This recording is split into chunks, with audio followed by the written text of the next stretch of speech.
আপনাদের বউ আছে কার কার একটু হাত তুলেন তো। বউ আছে? বউ আছে, আছে, আচ্ছা হাত নামান। এবার বউ নাই সিঙ্গেলরা যারা খুব কষ্টে আছো তারা হাত তোলো।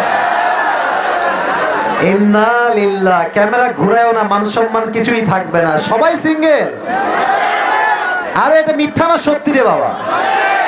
আহারে আব্বা বোঝে না যুবকদের বিয়ের বয়স হয়ে গেছে রে। আমি তো আমার মাহফিলে একটা কথা প্রায় মজা করে বলি, স্যাররা আমার ডানে বামে আছেন, আপনারা আবার মাইন্ডে নেবেন না। আমি প্রায় বলি যে যুবকদের শীতকালে শীত দূর হবে কম্বল দিয়ে নয়, ল্যাব দিয়ে নয়, একমাত্র বউ দিয়ে যুবকদের শীত দূর হবে। আল্লাহ আব্বাজানদেরকে বোঝার তৌফিক দান করুন, আমিন। সোনামণিরা, বাবারা মাঝে মাঝে বুঝলো কিছু তথাকথিত মেয়ে আছে, এরা কিন্তু বুঝতে চায় না। এরা বলে, এরা কি বলে, हम पैसे के बिना शादी नहीं करेंगे, अगर पैसा है तो हम टकले से भी शादी कर लेंगे। এরকম মেয়ে বাংলাদেশে আছে না? না, নাই নাই, আরে নাই, আছে আছে। আল্লাহ হেদায়াত দান করুন, আমিন। আমরা যারা বিবাহিতরা আছি তারা দিব একটা তাকবীর, সিঙ্গেলরা দিবেন একটা তাকবীর, আর সবাই মিলে দিব আর একটা তাকবীর। দেখবো আজকে কাদের গায়ের জোর কত বেশি। আমার বিবাহিত ভাইরা যারা আছেন সবাই একটা কাশি দেন। ওরে বাবা রে বাবা, আজকে ম্যারিডদের শক্তি ভালো আছে। যুবক ভাই তোমরা কি হেরে যাবে নাকি? দেখা যাক কারা জিতে। সিঙ্গেলরা কি কয়েট, চুপ থাকো, কথা বলো না, কথা বললেই তোমার ব্যালেন্স কমে যাবে। আমার বিবাহিত ভাইরা আরেকবার কাশি দেন। জাস্ট বিবাহিতরা তাকবীর দিবেন, সিঙ্গেলরা চুপচাপ। বিবাহিত ভাইরা নারে তাকবীর। ওরে বাবা রে বাবা, মুরব্বীরাও দাঁড়ায় গেছে তাকবীর দেওয়ার জন্য। আজকে আজকে হারাই ছাড়বে তোমাদেরকে। আচ্ছা এবার সিঙ্গেলরা কাশি দাও। এত সহজ না হারানো, যদিও আমি জানি। তো নাম্বার আমি দিব না, নাম্বার আমার স্যাররা দিবে। দেখা যাক কারা জিতে। সিঙ্গেল ভাইরা সবাই রেডি হয়ে যান। সিঙ্গেল ভাইরা নারে তাকবীর। বিবাহিত ভাইরা আই এম সো সরি, হলো না, হতে গিয়েও হলো না। যাই হোক, সিঙ্গেলরা আজকে 30 নাম্বার বেশি পেয়ে পাস করেছে, ঠিক কিনা বলে?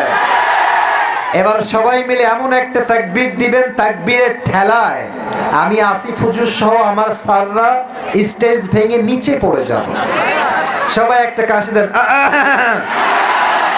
আর কোনো হাসি নয়, সবার থেকে আমি সিরিয়াস মুড আশা রাখছি। সবাই তাকবীর দিবেন সিংহের মতো স্লোগান দিয়ে। নারে তাকবীর। আল কোরআনের আলো।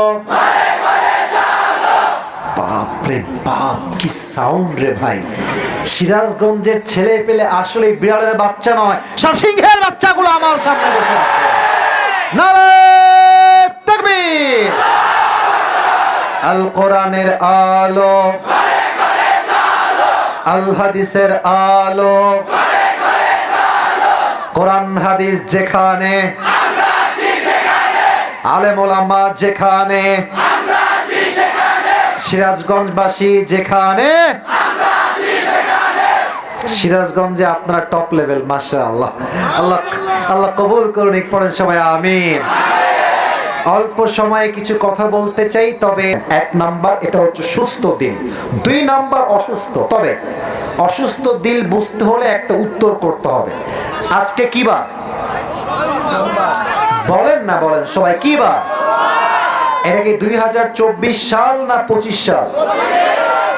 উত্তর পেয়েছি। এবার মন ভরে গেছে। 24 সাল না 25 সাল? আচ্ছা, আপনাদের সিরাজগঞ্জ সদর হসপিটাল আছে না?